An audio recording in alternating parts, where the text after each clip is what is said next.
Wolf की बेटी wolf ही होती है सर। জস্টাস ফিল্মসের স্পাই ইউনিভার্সে যোগ হতে যাচ্ছে এক নতুন পালক। সম্প্রতি প্রকাশ পেয়েছে এই ইউনিভার্সের বহুল প্রতীক্ষিত সিনেমা আলফার টিজার।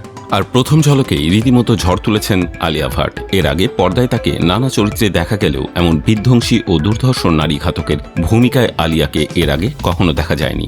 অ্যাকশন, রহস্য ও আবেগের টানটান উত্তেজনায় ঠাসা এই টিজারটি ইতিমধ্যেই সিনেপ্রেমীদের মাঝে তুমুল আলোচনার জন্ম দিয়েছে।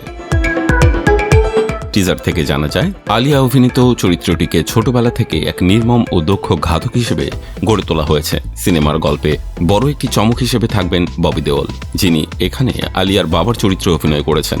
মেয়ের 18তম জন্মদিনে তিনি তাকে জীবনের প্রথম হত্যার মিশন দেন, যা আলিয়ার জীবনকে এক বিপজ্জনক ও অন্ধকার জগতের দিকে ঠেলে দেয়। এছাড়া টিজারে আলফা নামক একটি গোপন রাষ্ট্রীয় প্রশিক্ষণ কর্মসূচির আভাস দেওয়া হয়েছে, যেখানে মূলত ভবিষ্যৎ ভারতীয় যোদ্ধাদের কঠোর নজরদারিতে তৈরি করা হয়।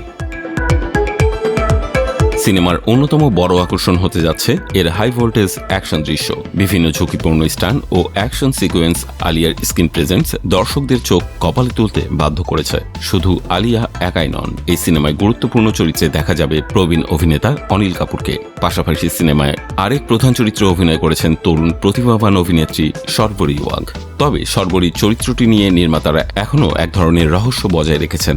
তাদের পক্ষ থেকে জানানো হয়েছে, খুব শীঘ্রই শর্বরীর চরিত্রের আসল পরিচয় দর্শকদের সামনে উন্মোচন করা হবে। প্রযোজনা প্রতিষ্ঠানের দেয়া এক সংবাদ বিজ্ঞপ্তিতে জানানো হয়েছে, আলফা মূলত একটি খাঁটি পপকর্ন এন্টারটেইনমেন্ট সিনেমা। আগামী 3 জুলাই 2026 বিশ্বব্যাপী প্রেক্ষাগৃহে মুক্তি পেতে যাচ্ছে এই সিনেমাটি। একতা টাইগার, টাইগার জিন্দা হে, ওয়ার, পাঠান, টাইগার 3 এবং সর্বশেষ ওয়ারের মতো ব্লকবাস্টার সিনেমা দিয়ে এই ইউনিভার্স নিজেদের এক অনন্য উচ্চতায় নিয়ে গেছে। তবে এবারের সংযোজনটি একেবারেই আলাদা। পুরুষ প্রধান অ্যাকশন ধারার বাইরে গিয়ে এবারই প্রথম সম্পূর্ণ নারী কেন্দ্রিক অ্যাকশন গল্পকে মূল আকর্ষণ করে হাজির হচ্ছে আলফা। আলিয়ার এই নতুন রূপ স্পাই ইউনিভার্সকে কোন দিকে নিয়ে যায়, এখন সেটাই দেখার অপেক্ষা।